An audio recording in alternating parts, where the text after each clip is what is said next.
Hey, what's going on, you guys? It's Toby's Talk Show, and we are back with another episode. And yeah, we are talking about the New York Knicks. Wow, wow, wow! What a win for the Knicks.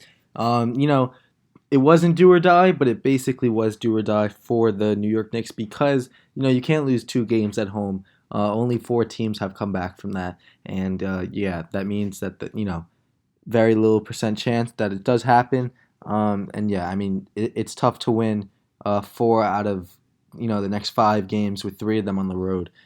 So yeah, big win for the Knicks today. They started off sluggish once again. For some reason, Alfred Payton is still starting. It seems like he may be cut now that he didn't even start the third or the second half. But we'll get into that a little later. But like I said, Alfred Payton starting for the Knicks, same lineup as usual. They come out very slow. Only have 20 points in the first quarter. Probably should have been down more, but only down 7 after the first. And just didn't look great. There was no offensive movement, and on defense we looked lazy. And that continued into the second half where they outscored us 30-24, which led the Knicks to be down 13. And that's where it all changed in the third quarter. Before we get into the third quarter, I mean specifically Julius Randle looked absolutely horrific in the first 1.5 games of this series. Just wasn't looking for a shot. Was looking for a pass too much. Was just making crucial mistakes that just could be avoided. Was playing almost like he kind of reminds me of Russell Westbrook in the fact it's like they play so hard and then that leads to sometimes crucial mistakes. But they don't know how to not play hard and give it their all. But sometimes in the playoffs, especially, you need to slow it down. And that's what Randall did in the second half. And just Derrick Rose being Derrick Rose the whole game, just really fueled the Knicks to take a 1 point lead heading into the fourth, outscoring the Hawks 32-18 in the third. Obi Toppin was sensational, just making big play after big play. And then in the fourth, the Knicks, finished the job, outscoring them 25-17 in the fourth, winning the game 101-92. I mean, it's so weird. Like, you literally saw the Knicks go from one of the worst teams in the league in the first half to just being, their defensive lockdown. That the team that I have been watching all season. I finally got to saw that in the second half, and it just really feels good to have a win in the series. And for me, especially, that means I am actually going to be able to go to Game 5 as a Knicks fan. I haven't gone to a playoff game in over 8 years, and I didn't go to Game 1 or Game 2, and we were waiting for Game 5, and now it's going to happen, so I can't wait.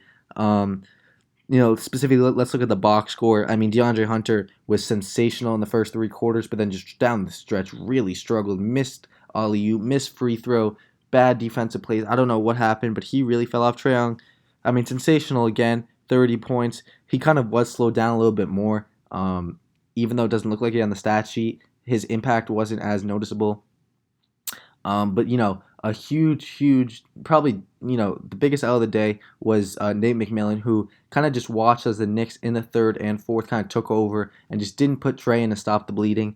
And they did come back. The Knicks were up 10 at one point, and they came back. They went on a 9-0 run quick. But the Knicks just kept fighting and pulled it out. And I'm sure if he put Trey Young in a bit earlier, it would have been a much different story. Bogdanovich shot great. Pretty much in the first half once again, but then really cooled off, finishing 8 for 21. Gallinari was chucking it tonight. He only shot 2 for 10. Kevin Huerter was great. Lou Williams was cold. And yeah, Capella, who honestly I thought was the Atlanta Hawks X factor because he in the first three games in the regular season took over and just dominated our centers. But it's not been happening that much on the defensive side. It has. He had 5 blocks tonight. But yeah, only 4 points. And on the Knicks side, Randall had 2 points and 0 made shots in the first half, scored 13 in the third quarter, and 0 in the fourth, but it didn't matter. Finishing 15, 12, and 4. Not a great night once again, but at least he looked like his normal self in that second half. Bullock with some clutch threes down the stretch, shooting great, 4 for 7 from 3.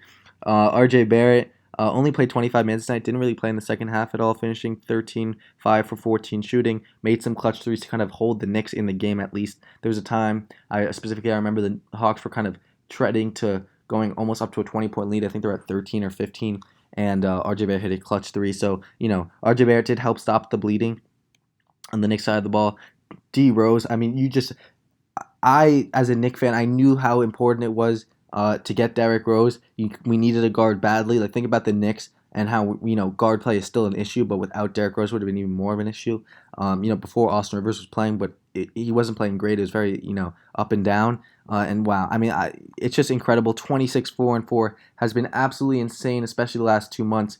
And yeah, I can't say enough. Biggest move of probably the deadline for many, many teams. I don't know if it's the biggest move of the deadline or most impactful, but it's definitely one of them. Burks, 11-8. Didn't shoot the best, but hit some clutch shots. Quickly wasn't as explosive and energetic, but made some nice plays. Didn't shoot the best, but Obi Toppin, man, he has looked the most aggressive. It looks like he's cared the most in these playoffs, and it's just really great to see because he's had a really up and down, mostly down rookie year, but he's really making really nice plays in the playoffs. All right, guys, I'll see you in the next video. Have a great rest of your night. Bye.